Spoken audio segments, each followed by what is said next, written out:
मुलतान, पंजाब आणि सिंध तुला देणार नाही। आणि म्हणून या ठिकाणी पानिपतची लढाई मराठे लढले।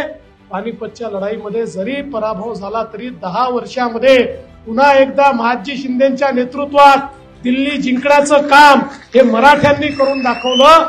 हा इतिहास मराठ्यांचा आहे। आणि म्हणून मला असं वाटतं की आज पुन्हा एकदा ज्यावेळी ही दिल्ली तिथल्या कुशासनामुळे, कुप्रशासनामुळे संकटामध्ये आहे, ज्यावेळी देशाचे प्रधानमंत्री माननीय नरेंद्र मोदीजी हे विकसित भारत तयार करतायत आणि विकसित भारतामध्ये भारताची राजधानी जर अविकसित राहिली, भारताची राजधानी ही जर झुग्गी झोपडीने भरलेली राहिली, भारताची राजधानी ही जर प्रदूषित राहिली आणि ज्या आमच्या पवित्र नद्या आहेत त्यातली आमची यमुनाजी ही अशीच प्रदूषित राहिली तर विकसित भारताचं स्वप्न पूर्ण होऊ शकणार नाही।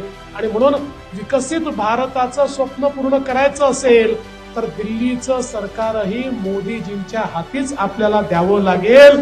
ते मोदीजींच्या हाती गेलं तर निश्चितपणे हे परिवर्तन होताना आपल्याला दिसेल।